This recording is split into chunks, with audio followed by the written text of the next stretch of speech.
Happy Friday. Let's get your weekend started right. Welcome to Spicer and Company. I'm Sean Spicer. And I'm Lindsay Keith. We start the Memorial Day weekend as states start easing restrictions. That's right. And if you read coverage of the pandemic in the mainstream media, I'm sorry, but sometimes you have to, you would probably think that New York is doing an absolutely amazing job and that Florida's been a disaster.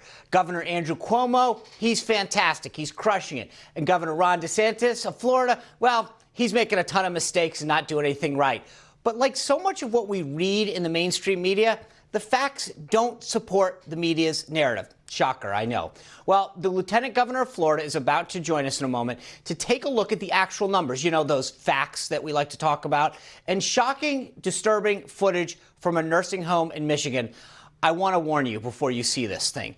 It is a clear-cut example of abuse in a nursing home, and it's equally shocking, more actually, that the response or lack thereof it by Michigan's public officials and the media to this heinous act. We're going to get into that a little bit later in the show. But first, I want to turn attention back to how the nation is about to reopen. Memorial Day weekend is the unofficial start of summer. And as we've been talking about, all 50 states are at least partially open.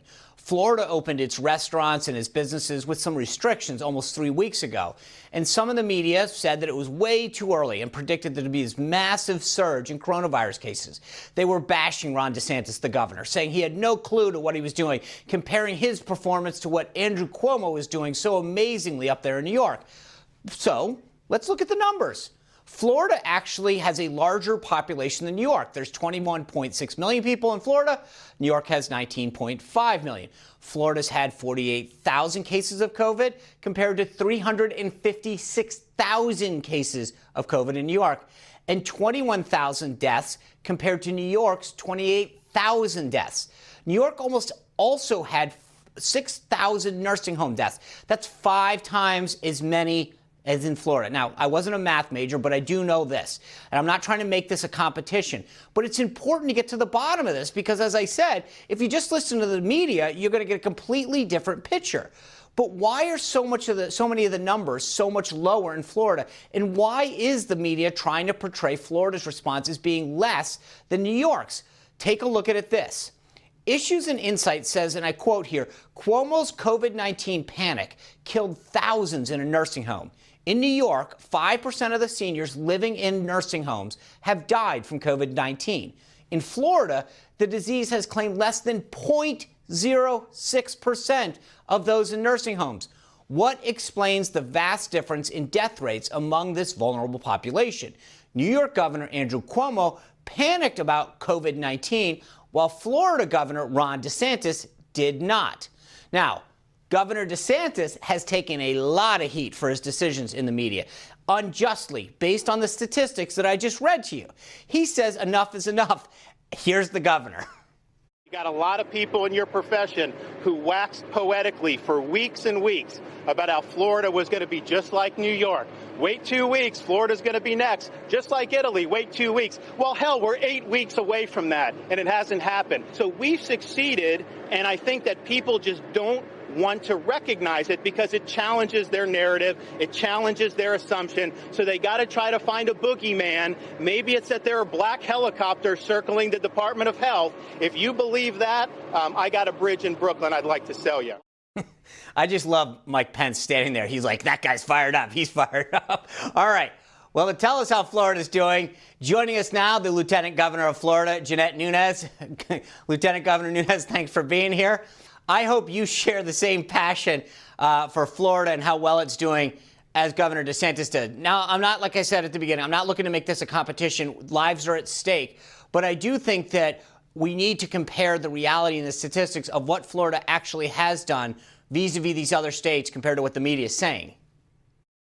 Absolutely. And I think you laid it out very succinctly. Florida has been really, under Governor DeSantis' leadership, making decisions that indeed makes sense. We've been protecting the elderly and the vulnerable, making sure that our hospital systems had the resources they need. And when you look at the decisions Governor DeSantis made, the numbers are worth repeating because clearly Cuomo has been a hero in the media, but we know what that's all about. We know that that is an attempt to continue to spin.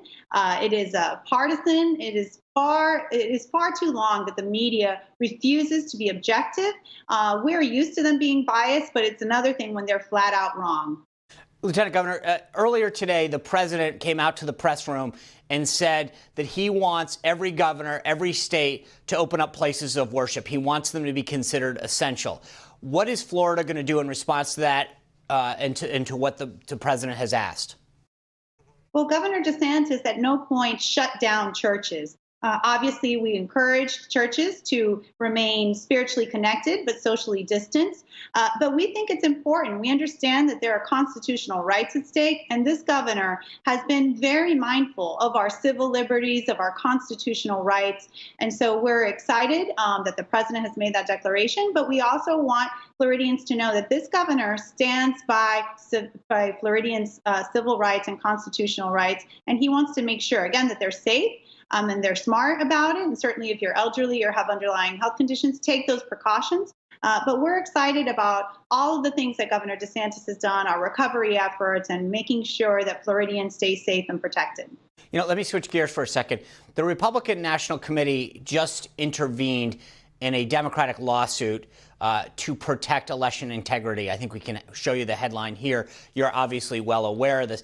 Democrats in Florida are trying to push through two efforts. One that would allow this ballot harvesting, the ability for one person to go around and collect a ton of people's ballots and then turn them in, which is questionable in terms of the voting integrity. And they're also trying to allow you to count ballots after Election Day.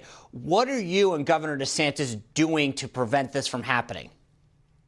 I haven't had an opportunity to talk to the governor specifically about that, but I can tell you, I know where he stands.